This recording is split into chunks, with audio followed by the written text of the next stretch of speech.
I know you're gonna dig this. The family of George Floyd is preparing to file a $250 million lawsuit against Kanye West. It comes after the rapper, who now legally goes by the name Ye, said in a podcast that Floyd died from a fentanyl overdose and not from suffocation after having a police officer's knee on his neck for more than 9 minutes. You may remember former Minneapolis officer Derek Chauvin was convicted for Floyd's murder. Last year, during that trial, a physician testified that Floyd died from a lack of oxygen and ruled out the possibility that fentanyl played a role in his death. So we want to bring in Nuru Witherspoon. He's an attorney representing the Floyd family. Thanks for joining us. So we mentioned that you're seeking $250 million in damage for your clients, or that's what has been put forth anyways in the media. What will your plan be in terms of arguing this case?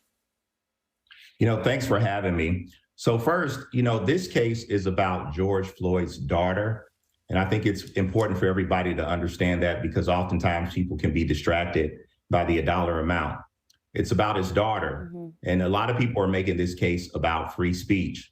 While yes, every American has the right to free speech, but as you know, there are limitations to that right. You cannot use free speech to defame people. You cannot use speech to incite riots, as we all know, and you cannot use speech to intentionally cause harm to other people. And so this is the issue. And we intend to argue that Kanye West, because of his statements, he re-traumatized George Floyd's daughter. Mm. That's very important for people to understand. Not only that, he's using George Floyd's name, he's using George Floyd's likeness and image for profit. And in this country, that is illegal. So, Mr. Witherspoon, let me ask you, you issued a cease and desist letter against Kanye West, ordering him to stop talking about George Floyd.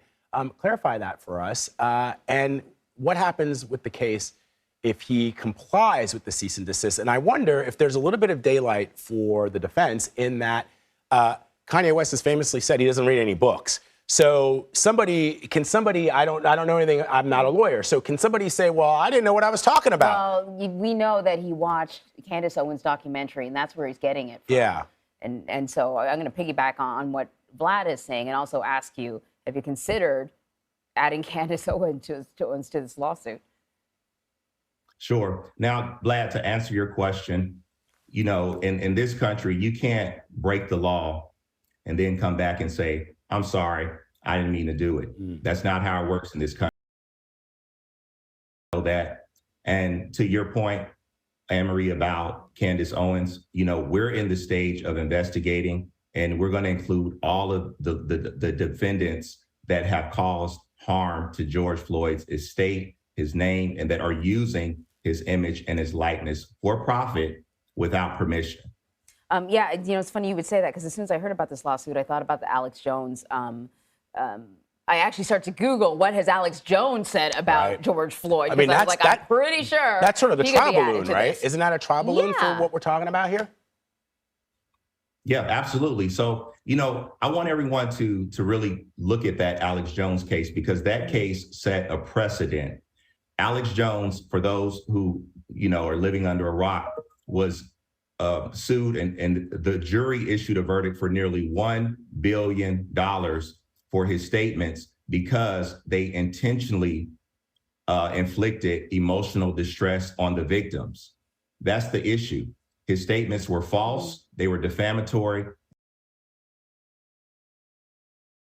That this harm, this injury for intentional infliction of emotional distress is worth nearly $1 billion. And that doesn't include, in our case, for example, in our case, Kanye West and his camp, Candace Owens, they are profiting by using George Floyd's image, his name, and his likeness. I actually wanted to ask you about that, because in your first answer, you sort of separated the two, and you talked about using his image, and you said you can't do that in this country. Can you explain how that component is illegal? Yeah, so there's every state has different laws. Mm-hmm. There's a term called misappropriation. Mm-hmm. And what that means, I can't take this show's name and I can't just start my own show, right, using the same name. Mm-hmm. Or I can't use other people's name and image, to profit. And that's clearly what's going on here. And we think that the evidence is going to support that Kanye West, through his conservative, platform. I think he's raising money, or I think it was just recently reported that he raised nearly $60 million on this social media platform called Parler. Mm-hmm. But he's doing that by using George Floyd's name, image, and likeness, and that is illegal. Mm. So, you can't do it without permission. That's the issue. Right. So let me ask you about this legal action. I wonder if this will mean that Kanye West's comments about George Floyd will gain even more attention. Does that factor into the decision to move forward with this lawsuit? Well, we're going to move forward, and whether or not it receives more attention, we think it's a very important issue in this country. I mean, people are talking about free speech, but people also need to understand the limitations. If you're going to use other people's name for profit, if you're going to profit from other people's pain, if you're going to re-traumatize people, then you have to pay for it, just like Alex Jones paid for it in the verdict against him for nearly $1 billion. Mm-hmm. And once again, many experts weighed in during the trial and said that his cause of death was asphyxiation. Just to make it clear, a little fact check. Right. That's right. And this is not a race issue. I think everyone around the world that saw the video will agree that George Floyd was murdered. Indeed. Number Witherspoon, thank you so much for being with us, sir. We appreciate it. Thank you for having me.